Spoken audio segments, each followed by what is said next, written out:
নমস্কার, কেমন আছেন আপনারা সবাই? দেবযানীস রান্নাঘরে আপনাদের স্বাগত জানাই।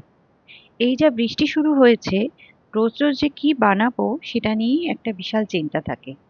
তবে আজকে ঠিকই করে ফেলেছিলাম, বানাবো হচ্ছে মুসুর ডালের খিচুড়ি, তাও আবার পেঁয়াজ রসুন দিয়ে। আর এর সাথে করেছিলাম গরম গরম ডিম ভাজা আর আলুর চপ। আলুর চপের রেসিপিটা আজকে আপনাদের সাথে শেয়ার করলাম না, যেহেতু ভিডিওটা খুব বড় হয়ে যাচ্ছে, ওটা কালকে শেয়ার করব। আজকে খিচুড়িটা শেয়ার করলাম। ভালো লাগলে অবশ্যই আমার চ্যানেলটাকে ফলো করবেন আর একটা লাইক শেয়ার সাবস্ক্রাইব করতে কিন্তু ভুলবেন না।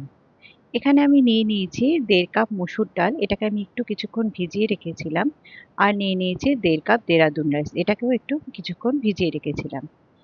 এবার আমি কড়াইতে দিয়ে দিচ্ছি 2 চামচ মতো ঘি আর দিয়ে দিচ্ছি বেশ কিছুটা পরিমাণ তেল। এখানে প্রথমে আমি দিয়ে দিচ্ছি একটু আদা বাটা।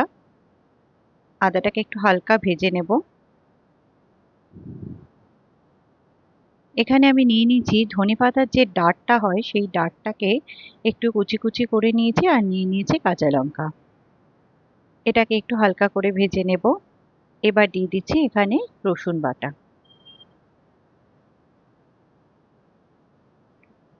এটা ভাজা হয়ে গেলে এখানে দিয়ে দিচ্ছি কুচনো পেঁয়াজ। পেঁয়াজটাকেও এর সাথে ভালো করে একটু ভেজে নেব।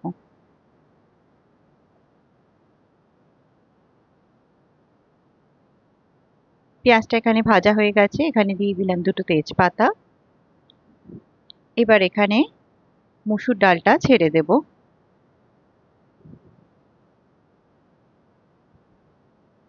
আর দিয়ে দেব চাল।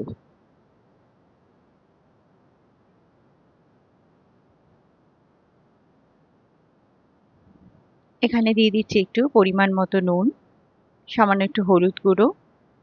এটাকে একটু পেঁয়াজের সাথে ভালো করে ভেজে নেব, তবে অবশ্যই একটু হালকা হাতে করবেন, চাল যাতে ভেঙে না যায়।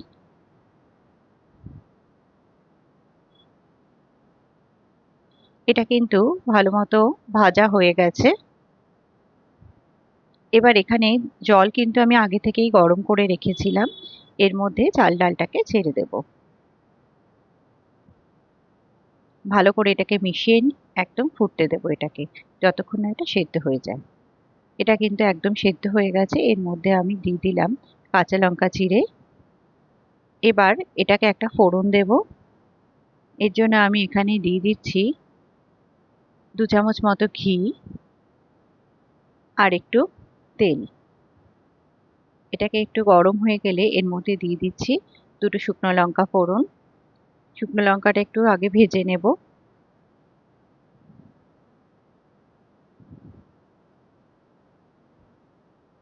এবার এখানে দিয়ে দিচ্ছি গোটা জিরে। এই ফোড়নটা এবার খিচুড়ির মধ্যে ছেড়ে দিলাম। এটাকে আরেকবার একটু ভালো করে ফুটিয়ে নেব। এবার এখানে দিয়ে দিচ্ছি সামান্য একটু গরম মশলার গুঁড়ো।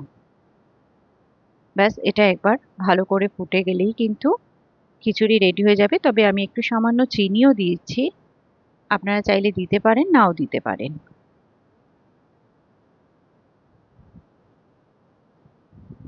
ব্যাস, একদম রেডি হয়ে গেল। এই ধরনের খিচুড়ি খেতে বর্ষাকালে অসম্ভব ভালো লাগে। ডিম ভাজা, খিচুড়ি আর আলুর চপ, দারুণ কম্বিনেশন। আপনাদের কি মনে হয়? তাহলে দেরি না করে ফটাফট বানিয়ে ফেলুন। ধন্যবাদ।